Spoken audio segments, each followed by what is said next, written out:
Alhamdulillah, salatu wassalamu ala rasulillah wa ala alihi wa sahbihi wa man tabi'ahum bi ihsanin ila yaumiddin, amma ba'd.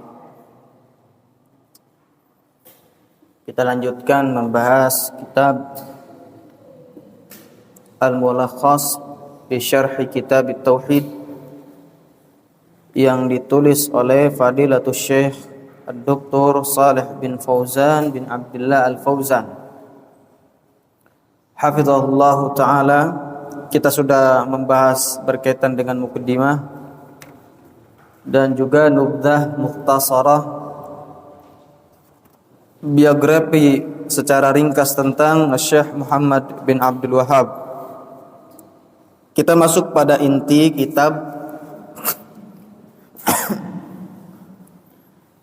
Mu'allif mendatangkan bab yang pertama dengan Kitabut Tauhid. Kitabut Tauhid sebagaimana namanya. Di sini kata beliau disebutkan firman Allah Ta'ala wa qaulillahi Ta'ala, dan firman Allah Ta'ala wa ma khalaqtul jinna wal insa illa liya'budun, dan tidaklah aku menciptakan jin dan manusia melainkan agar mereka beribadah kepadaku. Maka di sini ada kaidah. Tatkala antum temukan ma atau istifham atau in, setelahnya ada illa, maka itu nafiyah. Contoh di sini ma, maka yang dimaksud di sini adalah ma nafiyah, karena ma itu banyak.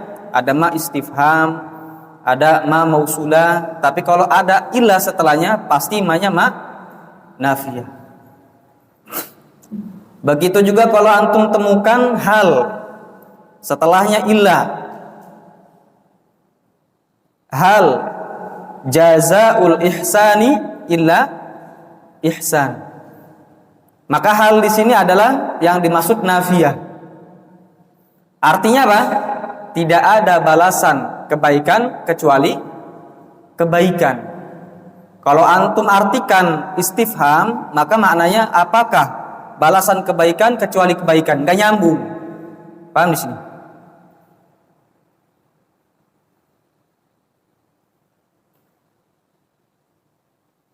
Contoh lain misalkan istifham man dzalladzi yashfa'u indahu illa biidnih.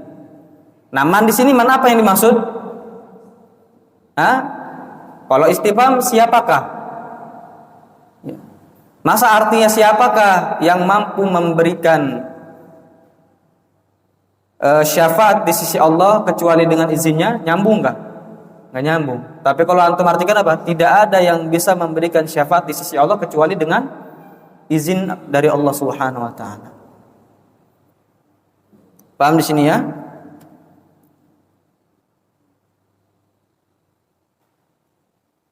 Baik.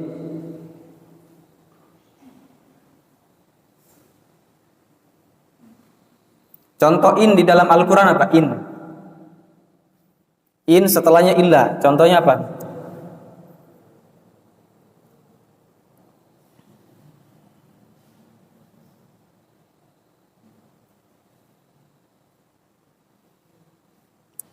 In syartiyah. Contohnya in setelahnya illa menjadi nafiyah.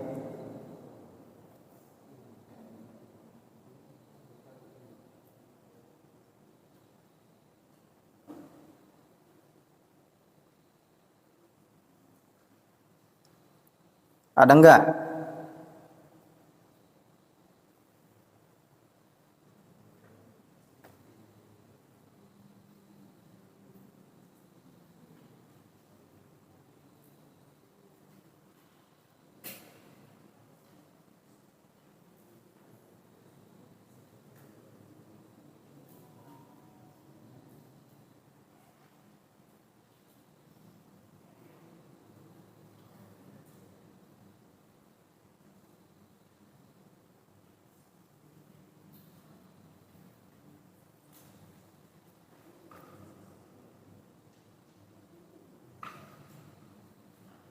Hah?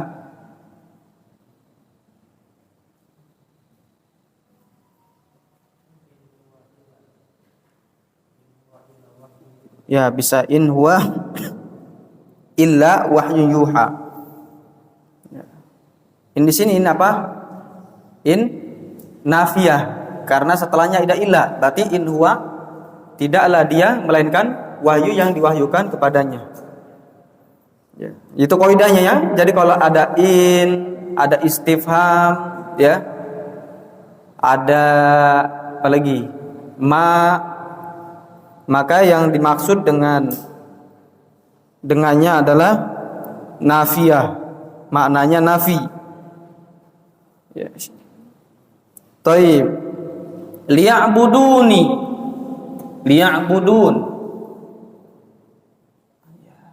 Di sini lam, ada lam. Lam apa namanya? Lam ta'lil, agar maknanya. Ya. Lam ta'lil itu menasobkan dengan takdir an. Al-af'alul khamsah, tanda mansubnya apa? Harfu nun. Nah, kira-kira nun apa di sini? Liya'budun, kenapa ada nunnya? Kan ada lamut ta'lil di situ. Liya'buduni, kenapa ada nunnya? Bukannya tanda nasabnya adalah membuang nun. Nah, Abdurrahman, antum ada kitabnya? Apa? Itu kitabnya bukan? Apa? Nun apa? Sudah kelewat ini.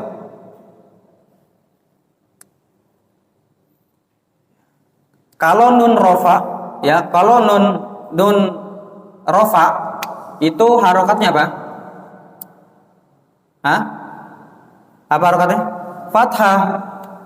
Ya'buduna, ta'buduna, ya'budina, ta'budina, ya. Nah, kenapa di sini majrur? Karena kasroh? Karena nunnya nun wikoyah namanya, ya. Ya, nun wikoyah ini di sini. Ya, nun wikoyah. Sebetulnya setelahnya itu ada ya mutakallim, tapi dibuang takhfifan dalam rangka mentakhfif, untuk meringankan. Makanya tandanya di sini nunnya di kasroh, menunjukkan bahwa ada ya yang dibuang.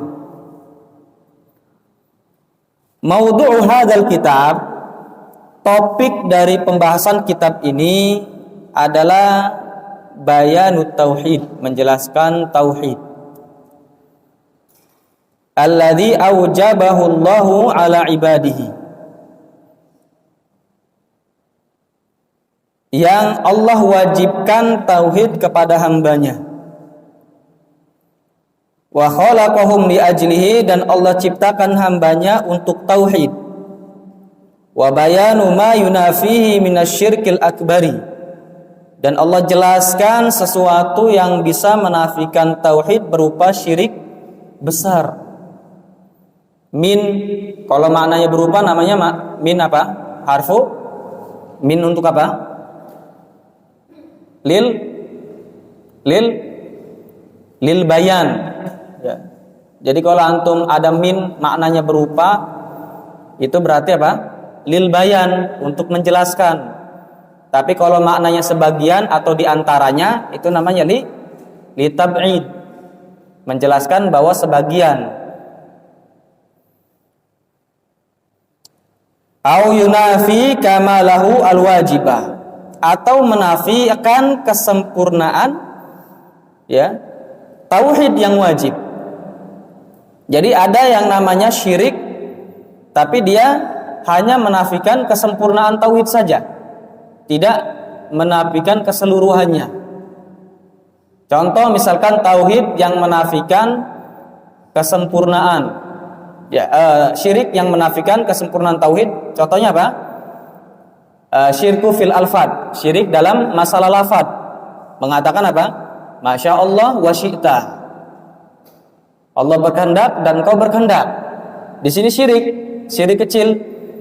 Karena Allah antum sandarkan masyiah Allah dengan makhluk. Tapi yang benar adalah Masya Allah summa syi'ta. Demikian juga syirik al-fad, ya, al-halif bi ghairillah, bersumpah dengan selain Allah, termasuk syirik al-fad, yaitu syirik kecil. Dia tidak menafikan keseluruhan tauhid, asal tauhid, hanya menafikan kesempurnaan tauhid. Awal mustahab, atau kesempurnaan tauhid yang wajib. Ya. Dosa-dosa besar itu sama, mengurangi apa? Mengurangi kesempurnaan tauhid. Seseorang itu tatkala dia melakukan kemaksiatan itu dikarenakan turun imannya. Dikarenakan turun imannya.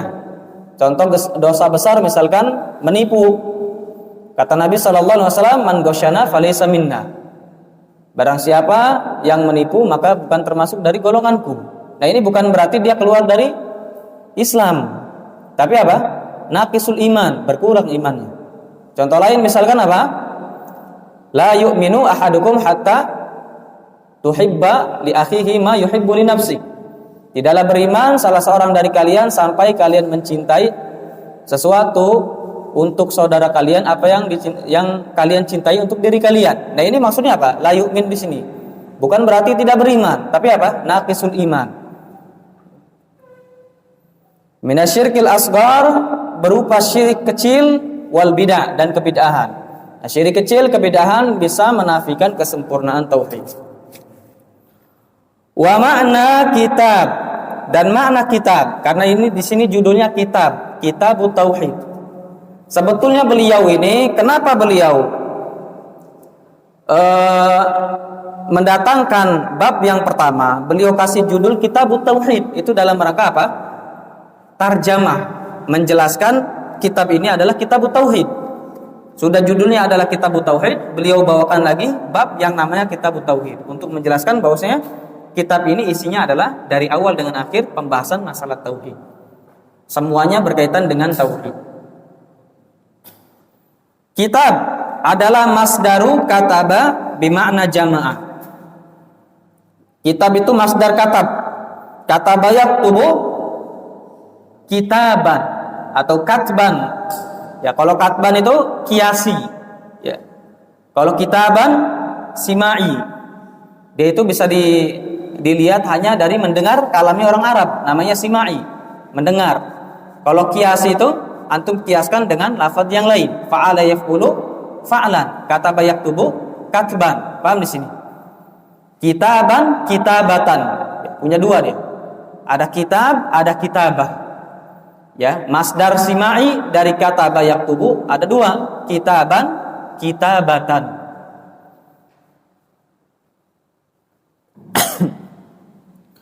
Wal kitabah bil qalam. Jadi katabah itu maknanya jamaah, mengumpulkan. Wal kitabatu bil qalam. Dan kitabah menulis bil qalam dengan pena, maknanya adalah jam'ul hurufi wal kalimati, mengumpulkan huruf-huruf dan kalimat-kalimat. Ya. Jadi yang dimaksud dengan menulis dengan pena itu maksudnya apa? Mengumpulkan huruf-huruf dan kalimat-kalimat. Makanya kataba itu maknanya juga jamaah, mengumpulkan. Maksudnya mengumpulkan apa? Mengumpulkan huruf-huruf dan kalimat-kalimat. Kalau antum lihat di dalam buku ini, itu ada huruf-huruf, ada kalimat-kalimat, ada jumlah-jumlah dan sebagainya. Wa tauhidi. Wa tauhid masdaru wahadah. Adalah masdar dari wahadahu. Wahada yuwahidu tauhidan tauhidatan.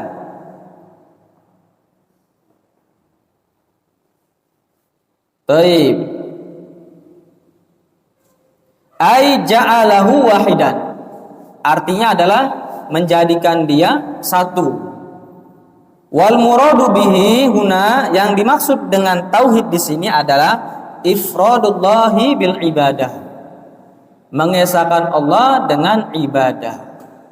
Jadi yang dimaksud dengan kitabut tauhid di sini adalah tauhid yang khusus membahas berkaitan dengan tauhid uluhiyah. Tauhid uluhiyah nama lainnya adalah tauhid ibadah. Jadi bab ini membahas berkaitan dengan tauhid uluhiyah.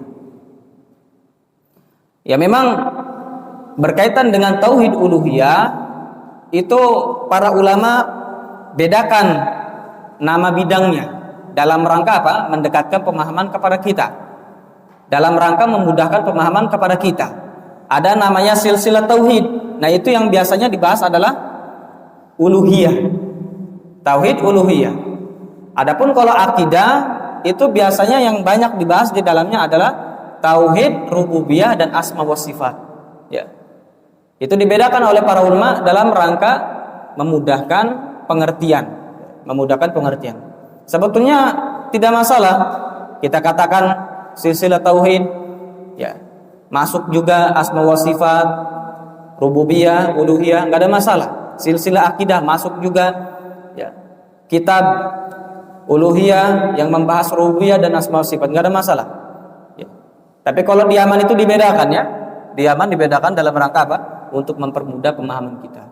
Jadi kalau silsilah tauhid itu mencakup buku-buku yang membahas tentang uluhiyah, seperti misalkan Qawaidul Arba, ya, Nawaqidul Islam, Ushul Salasah, Kitabut Tauhid, ya, dan seterusnya. Nah, kalau misalkan yang akidah biasanya yang dibahas adalah kitabnya berkaitan dengan asma wa sifat atau rububiyah, Lumatul I'tiqad misalkan. Kemudian juga Al-Qawaid Al-Musla, Wasitiyah, Tahawiyah, Tadmuriyah, ya, Hamawiyah, dan seterusnya. Tapi yang dibahas di sini adalah tauhid uluhiyah.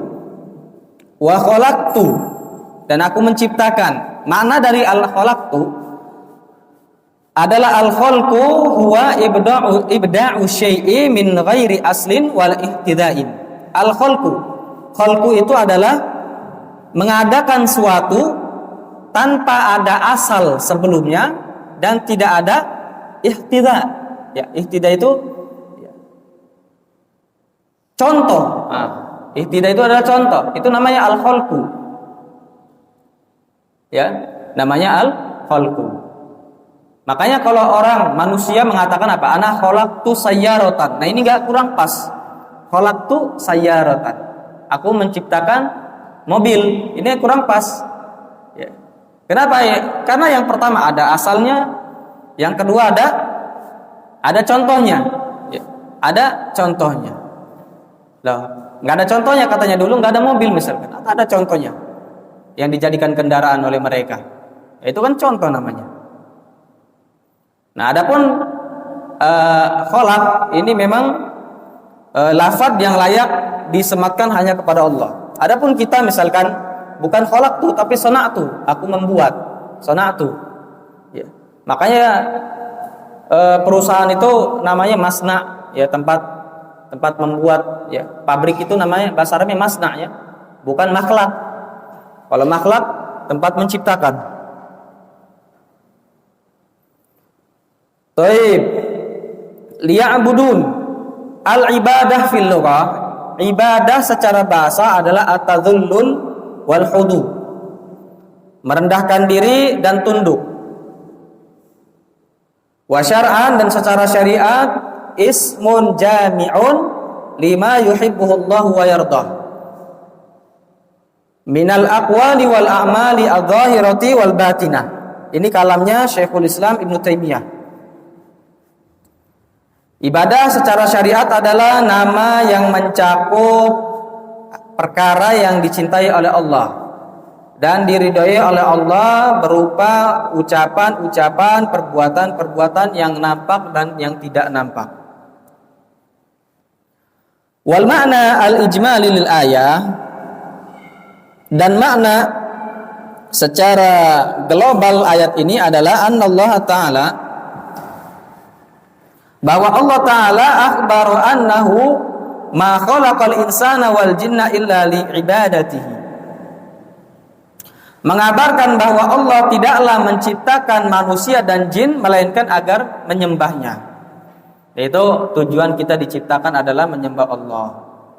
Maka seseorang itu tatkala beribadah kepada Allah, melakukan salat, ya, belajar, kemudian umroh, haji, dia merasa capek, merasa lelah, merasa rugi, merasa buang-buang waktu, merasa buang-buang harta, justru ya mereka itu diciptakan adalah untuk ibadah, bukan untuk yang selainnya. Barakallahu fikum, disebutkan di dalam kitab Naam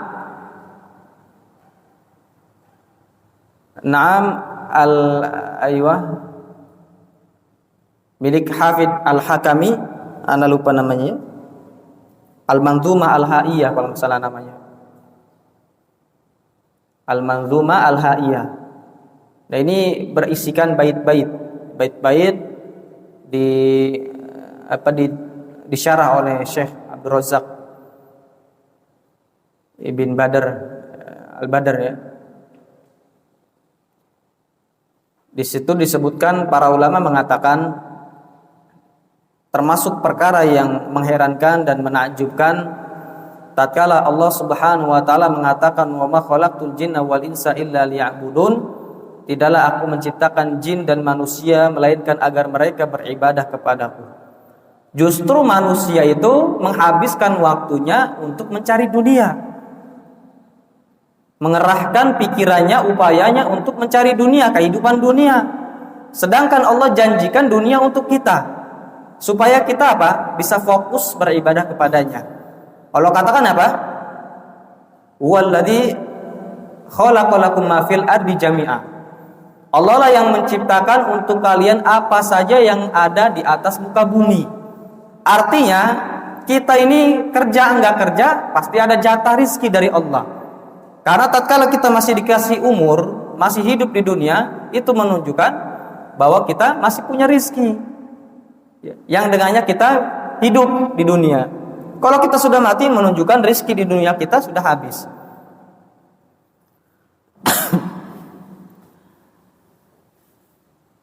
Fahiya bayanun lil hikmati fi khalqihim. Maka ayat tersebut menjelaskan hikmah, tujuan penciptaan manusia. Falam yarid minhum ma turiduhu asadatu min abidiha minal i'ana lahum birizki wal it'am. Maka tidaklah datang dari mereka, maksudnya dari manusia,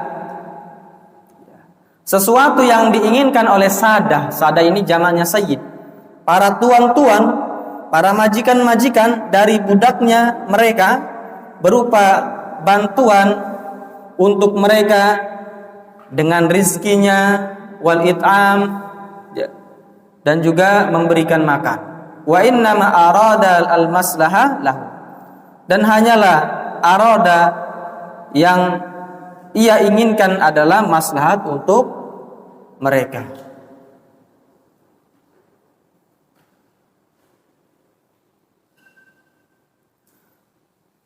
Taib wa munasabatul ayati lil bab. Kecocokan ayat ini untuk bab ini. Annaha tadullu ala wujubi tauqidi. Bahwa ayat ini menunjukkan kepada wajibnya bertauhid.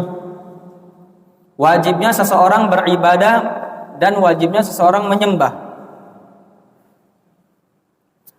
Alladzi huwa ifradullahi bil ibadah, yaitu mengesahkan Allah dengan menyembahnya. Li'annahu ma khalaqal jinna wal insa illa li ajli dzalik. Dikarenakan Allah tidak menciptakan jin dan manusia melainkan agar beribadah kepadanya. Mengesahkan Allah dengan ibadah. Ini tujuan dari penciptaan seorang jin dan manusia. Jadi bukan hanya manusia saja, jin mereka diwajibkan untuk beriman kepada Allah. Diwajibkan untuk beriman kepada Allah.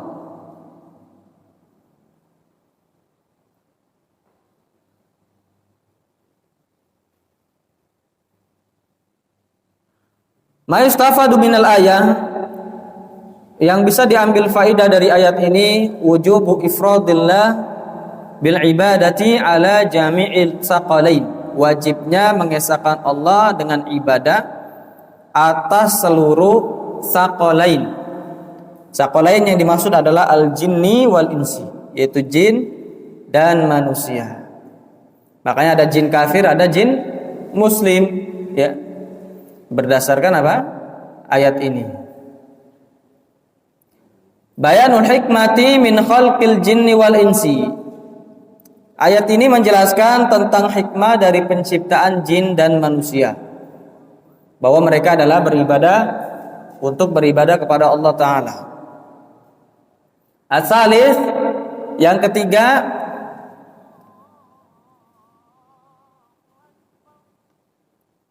kemarin tuh beda ya, sama nggak sekarang? Sama nggak isinya? Iya, sama nggak? Sama kan? Kemarin tuh aja beda ya, nubdahnya itu. Oh sama anak sama. Taib. Asani yang kedua bayanun, yang ketiga annal khaliq huwallazi yastahiqqu al-ibadata.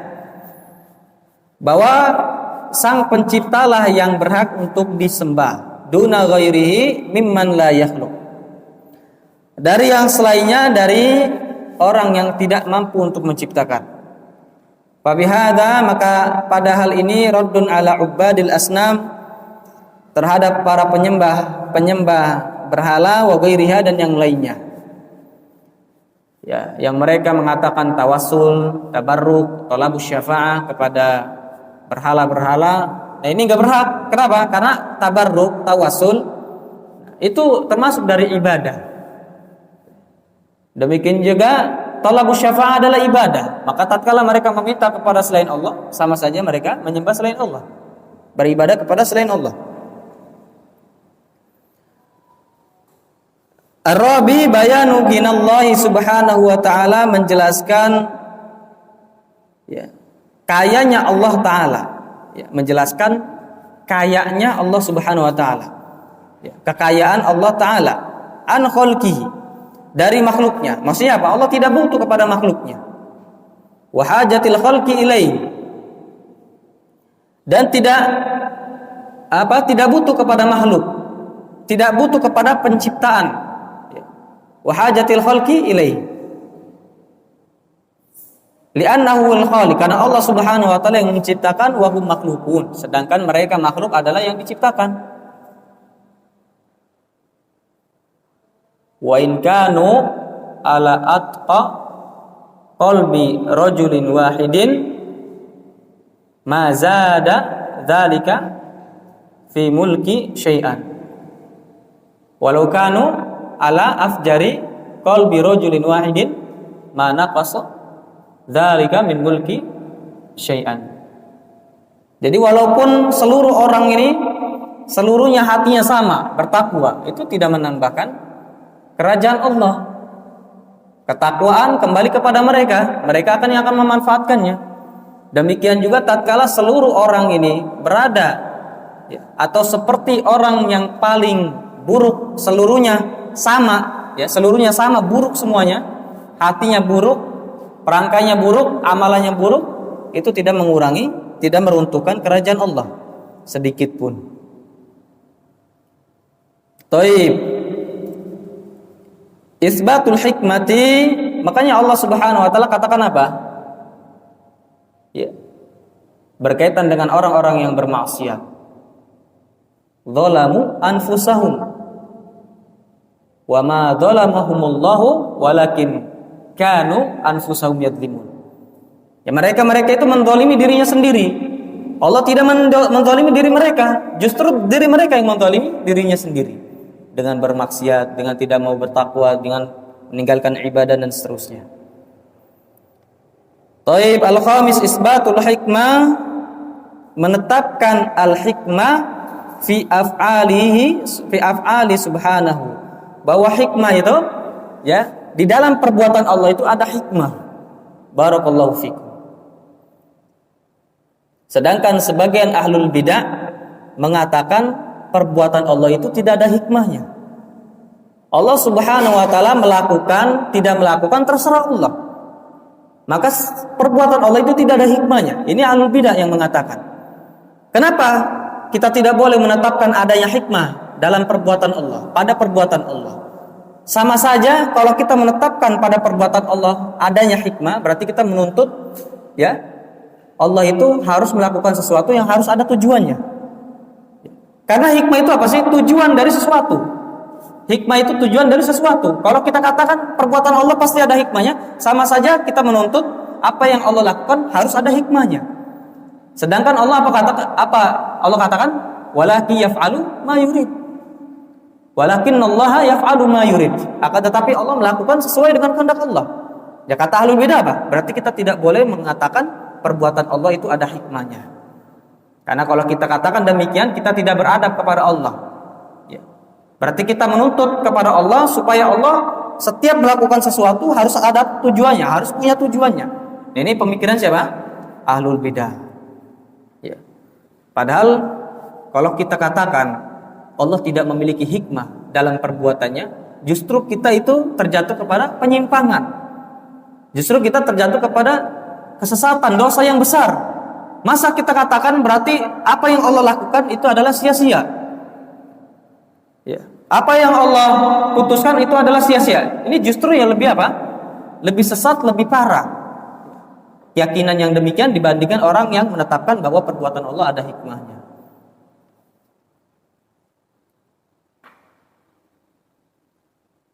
Tayyib naktabi wa subhanallahi wa bihamdihi asyhadu an la ilaha illa anta astaghfiruka wa atubu ilaik.